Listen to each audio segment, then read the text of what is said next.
I'm Mrs. Holy, if you don't know that already. I'm the one that sends out all of those emails that you are getting.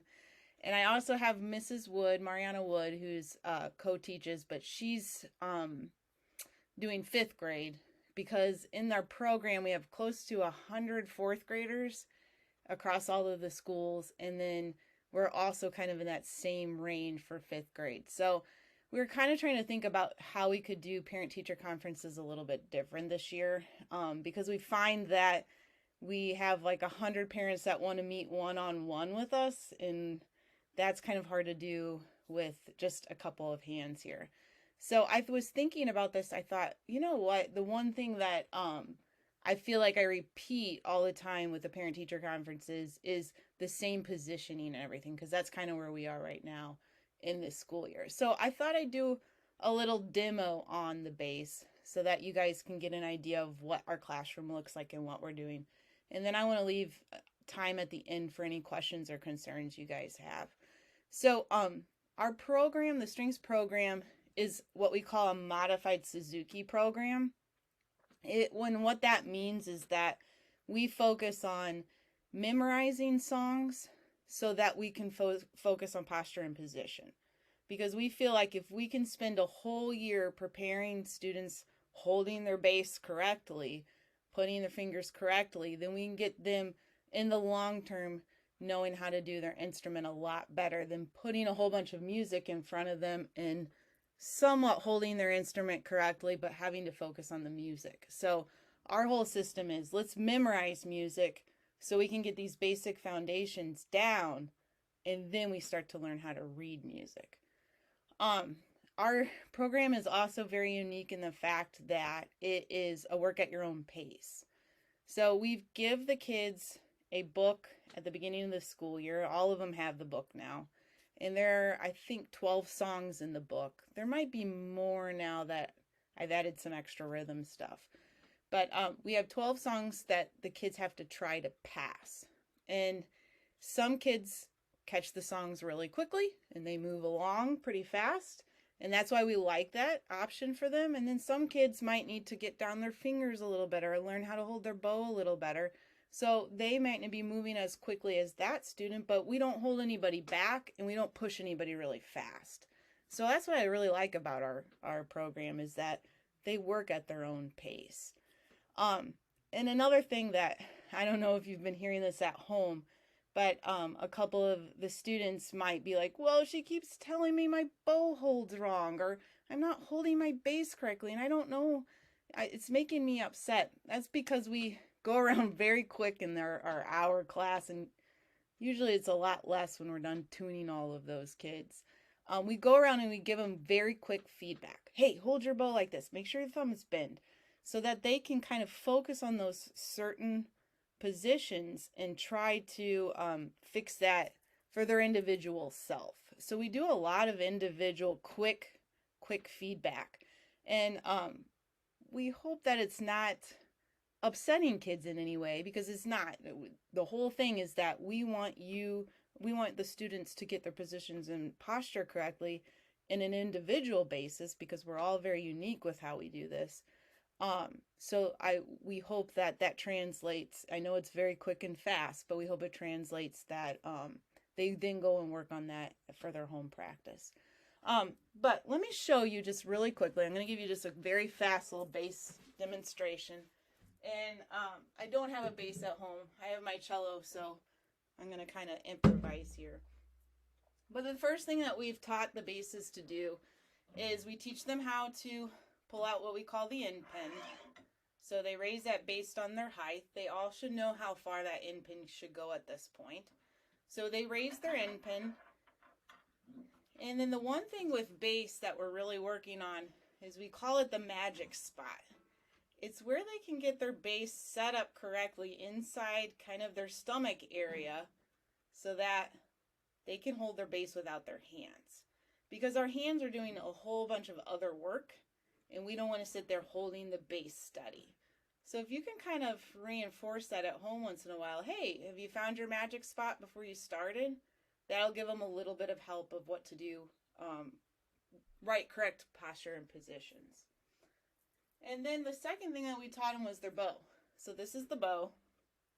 And we've taught all of our bass players that we are wrapping our fingers around and we set our thumb right inside the bow. And the big thing with bass is that it's a heavy bow. So today, even in particular in class, I was really trying to make sure that they spread their fingers apart so that they had little spaces in between.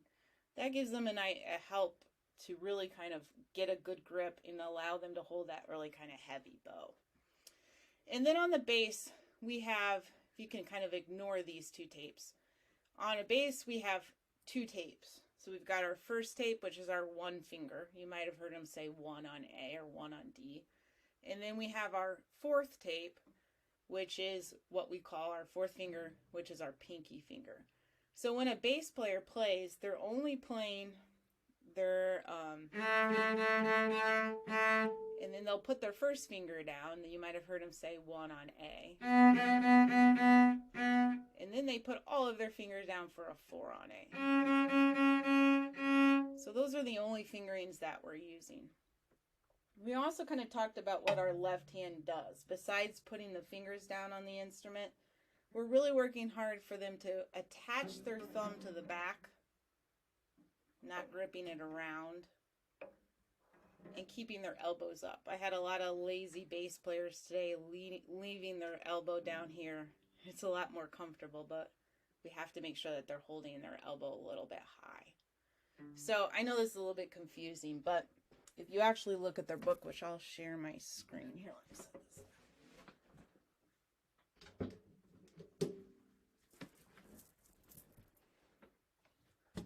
Let me pull up the bass book for you. So everybody should have this book at home now at this point. This is the bass book, and we do passing, like I told you before. So a student will work on a particular song that they're on. We're all working on Mississippi River right now. And then they'll come into the classroom and try to pass that song. If they pass it, we put a sticker here in their book. So then you can kind of keep track of how many songs that they've actually passed by looking at their book. This is just something we do in class. We will be holding a 50-day practice challenge. I know this says 100, but we're only going to do 50. So if they practice 50 days in a row, they get 100 Bach bucks, which I know that's a big deal for them because they love their Bach bucks. Their book will also have some of these position things that I just kind of showed you really quickly to reinforce. And these are questions that they can ask themselves. Did you pull out your end pin? Are you standing tall? Is your bass tilted? Is your left hand up? Some of those things that I just had shown you. And then everybody has passed the AE tune. That Mississippi River song that I was showing you, that has to do with those fingers. So, for example, when they're on the A string, it says open A. They're going to play that Mississippi River rhythm. And then the next note that they're going to put down is 1, 2, 3, 4 on A. So they're going to put 4 fingers down. And then open D, they would go to their open string. And then once again, 1, 2, 3, 4 fingers down. This is really challenging because this is them applying all of their posture and position work that they've done for the last month and a half and applying it all into a music form. So as of right now, none of the basses have passed Mississippi River. This is what they're working on. They did really good today. A lot of it was that they didn't have it memorized. So some of them had their books open and they were trying to kind of peek at the book and still play. We really want to try to work towards memorizing this music as much as possible. So once they pass this Mississippi River piece, then they move on to the next song we call Down Pony, which is actually all of the same notes as the last song. So that is the book. And then I want to show you the website. This might be a lot of information, so I'll send this website out to you too. I've spent a great deal trying to really make sure that I have a lot of stuff on the website for students. So if they're kind of concerned about, let's say, their bow hold, and I keep saying, oh, blah, blah, you got to make sure that you fix your bow hold. Well, I forgot. What are all the steps of the bow hold? I've got some videos right here that they can do, tutorials on how to hold the bow, how to hold the bass, parts of the bass, all of that kind of stuff. But for the most part, the basses are doing really good with the beginning basic stuff. This is probably going to be the most important right now. I've posted videos on here. It's under videos of bass and piano, and I've posted myself playing the bass. I hope this is the right. Yeah, good. It's me playing along with the piano part.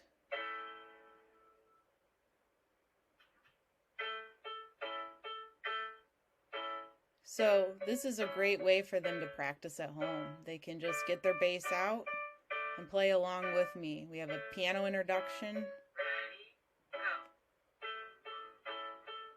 You can see I put all 4 fingers down.